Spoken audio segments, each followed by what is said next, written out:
انا آتیناک الکوثر وقال ابن عباس شانئک عدوک. شانئک کا معنی کیا ہے؟ عدو، دشمن. اور شان سے مراد یہاں نبی صلی اللہ علیہ وسلم کا دشمن ہے. اس سے مراد عاص بن وائل، ابو جہل یا عتبہ ہے. لیکن عام معنی یہ کہ قیامت تک جتنے بھی لوگ رسول اللہ صلی اللہ علیہ وسلم کے دشمن ہیں، چاہے وہ آپ کے دور میں تھے یا بعد میں آئے، وہ سب انجام کے اعتبار سے خائب و خاسر ہیں، نامراد ہیں. حدثنا آدم حدثنا شیبان حدثنا قتادہ عن انس رضی اللہ عنہ قال لما عرج بالنبی صلی اللہ علیہ وسلم الی السماء، جب معراج پر لے جایا گیا رسول اللہ صلی اللہ علیہ وسلم کو آسمان کی طرف، قال تو آپ نے فرمایا اتیت علی نہر، میں ایک ایسی نہر کے پاس آیا، حافتاہ اس کے کنارے قباب اللؤلؤ مجوفا، کہ وہ قبے تھے خالدار موتی کے، چھوٹے چھوٹے جیسے گنبد سے بنے ہوئے ہوتے ہیں نا. فقلت ما ھذا یا جبریل، میں نے پوچھا یہ کیا ہے جبریل؟ قال ھذا الکوثر، فرمایا یہ ہے نہر کوثر جو انا آتیناک الکوثر کے پس منظر میں ہے. حدثنا خالد بن یزید الکاہلی حدثنا اسرائیل عن ابی اسحاق عن ابی عبیدۃ عن عائشہ رضی اللہ عنہا قال، کہتے ہیں سألتها، میں نے ان سے پوچھا، عن قولہ تعالی، اللہ تعالی کے اس فرمان کے بارے میں، انا آتیناک الکوثر، کہ انا آتیناک الکوثر کا کیا معنی ہے؟ الکوثر کیا ہے؟ قالت نہر، کہنے لگی یہ نہر ہے، اعطیہ نبیکم صلی اللہ علیہ وسلم، جو تمہارے نبی صلی اللہ علیہ وسلم کو دی گئی.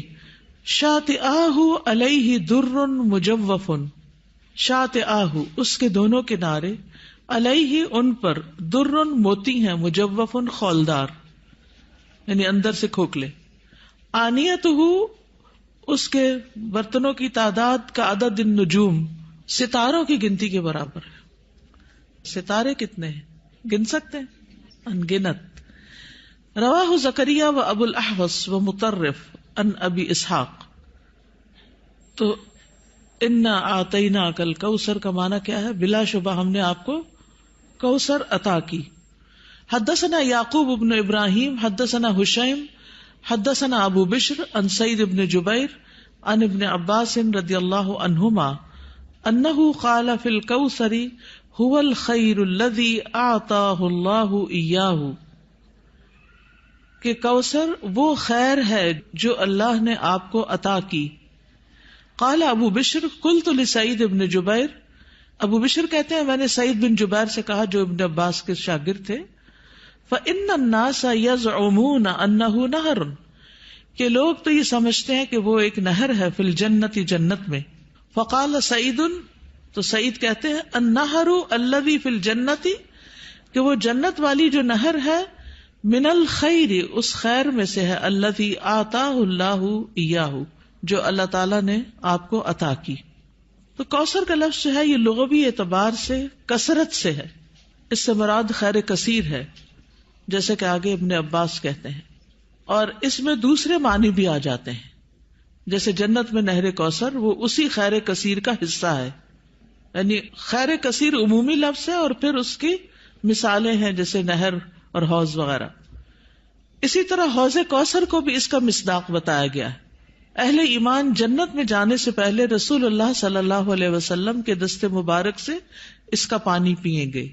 اس حوض میں پانی جنت والی نہر سے آ رہا ہوگا، اس طرح تطبیق ہو جاتی. یعنی اگر کوئی یہ کہے کہ کوثر کا معنی کیا ہے، تو عمومی لغوی معنی کیا ہے؟ خیر کثیر. اور نبی صلی اللہ علیہ وسلم کو اوور آل خیر کثیر ہی عطا کی گئی تھی. اور پھر خصوصی معنی کیا ہے؟ نہر کوثر اور حوض کوثر. حوض کوثر میدان حشر میں ہے، جس سے پانی آئے گا کہاں سے؟ نہر کوثر سے. اور نہر کوثر کہاں ہے؟ جنت میں ہے. اسی طرح آپ صلی اللہ علیہ وسلم کو دنیا میں جو بلند مقام ملا اور آپ کا ذکر کثیر ہوا اور آپ کو فتوحات نصیب ہوئی، یہ سب بھی خیر کثیر میں شامل ہے. دنیاوی اعتبار سے کیا کیا ہے خیر کثیر میں شامل؟ فتوحات، بلند مقام اور ذکر کثیر. نہر کوثر کی خوشخبری سن کر آپ صلی اللہ علیہ وسلم بہت خوش ہوئے تھے. صحیح مسلم کی روایت ہے, حضرت انس کہتے ہیں کہ ایک دن رسول اللہ صلی اللہ علیہ وسلم ہمارے درمیان تشریف فرما تھے. آپ پر نیند سی طاری ہوئی, پھر آپ نے مسکراتے ہوئے اپنا سر اٹھایا تو ہم نے عرض کیا, یا رسول اللہ, آپ کس بات پر ہنس رہے تھے؟ تو آپ نے فرمایا, مجھ پر ابھی ایک سورت نازل ہوئی. پھر آپ نے بسم اللہ الرحمن الرحیم انا اعطیناک الکوثر فصل لربک وانحر ان شانئک ھو الابتر پڑھی, اور فرمایا کہ تم جانتے ہو کہ کوثر کیا ہے؟ تو ہم نے کہا, اللہ اور اس کا رسول ہی بہتر جانتے ہیں. آپ نے فرمایا, بے شک وہ ایک نہر ہے, مجھ سے میرے رب نے اس کا وعدہ کیا ہے, اس میں بہت سی خوبیاں ہیں. وہ ایک حوض ہے جس پر قیامت کے دن میری امت کے لوگ پانی پینے کے لیے آئیں گے. تو حوض کوثر کیا ہے, اس کی ڈسکرپشن کے بارے میں کچھ احادیث ہمیں ملتی ہیں. ہم میں سے ہر مسلمان حوض کوثر کا ذکر تو کرتا ہی رہتا ہے یا سنتا ہی رہتا ہے, لیکن اس کی بہت سی ڈیٹیلز ہمیں نہیں معلوم, تو ان کو ذرا دوہرا لیتے ہیں. رسول اللہ صلی اللہ علیہ وسلم نے فرمایا, میرے حوض کے دونوں کناروں کے درمیان اتنا فاصلہ ہے جتنا مدینہ اور صنعاء کے درمیان ہے. پھر اسی طرح یہ سطح زمین پر بہتی نہر ہے, اندر کھڈوں میں نہیں ہے. رسول اللہ صلی اللہ علیہ وسلم نے فرمایا, مجھے کوثر عطا کی گئی, وہ ایک نہر ہے جو گویا کہ سطح زمین کے اوپر بہتی ہے. حوض کوثر کی مٹی جو ہے, آپ نے فرمایا, میں نے اپنا ہاتھ اس کی مٹی میں ڈال کر دیکھا تو وہ خالص کستوری کی تھی, یعنی خوشبودار. اس میں کنکریاں بھی ہیں اور وہ اس کے موتی تھے, یعنی سطح پر ہوتی ہے نا کنکریاں پانی کی سطح پر, تو وہ موتی تھے. جنت سے آنے والے سونے اور چاندی کے 2 پرنالے ہیں جو اس میں گرتے ہیں. اس صحیح ترغیب و ترغیب سے, یعنی 2 پرنالے جو جنت سے پھوٹتے ہیں, ایک چاندی کا اور ایک سونے کا, وہ اس حوض میں گرتا ہے. حوض پر سونے اور چاندی کے برتن ہیں. اللہ کے نبی صلی اللہ علیہ وسلم نے فرمایا, تم دیکھو گے کہ حوض کوثر پر سونے چاندی کے آبخورے ہوں گے جن کی تعداد آسمان کے ستاروں کی برابر ہے, یا ان سے زیادہ بھی روایت میں آتا ہے. اور پھر وہ برتن جنت کے برتنوں میں سے ہوں گے. کسی نے عرض کیا, یا رسول اللہ, حوض کے برتن کس طرح کے ہوں گے؟ آپ نے فرمایا, اس ذات کی قسم جس کے ہاتھ میں میری جان ہے, اس کے برتن آسمان کے ستاروں سے بھی زیادہ ہوں گے, ستارے بھی ایسی اندھیری رات کے جس میں بالکل بادل نہ ہو. پھر وہ برتن جنت کے برتنوں میں سے ہیں. اس کا پانی ٹھنڈا, میٹھا اور خوشبودار ہے.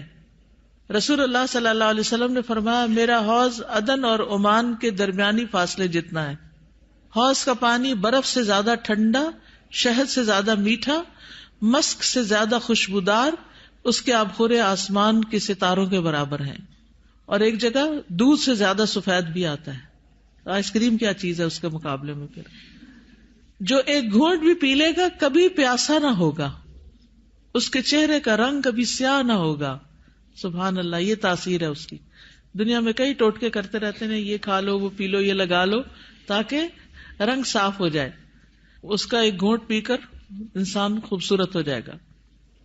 اس نہر پر پرندے بھی ہیں. فرمایا, ان کو کھانا اس سے بھی زیادہ خوشگوار ہوگا. لیکن کچھ لوگ حوض کوثر سے محروم رہ جائیں گے. وہ کون ہیں؟ جو بدعت کرنے والے ہیں, جنہوں نے آپ کے بعد دین کو تبدیل کر دیا. آپ فرمائیں گے یہ دور ہو جائیں, دور ہو جائیں. یہ ڈسکرپشن پڑھ کے پھر شوق بڑھ جاتا ہے نا, اور سنت پر عمل کا شوق بڑھ جاتا ہے کہ اللہ تعالیٰ ہمیں اور زیادہ سنت کا پابند بنائے تاکہ ہم نبی صلی اللہ علیہ وسلم کے قریب ہو سکیں, آپ کا اتباع کریں.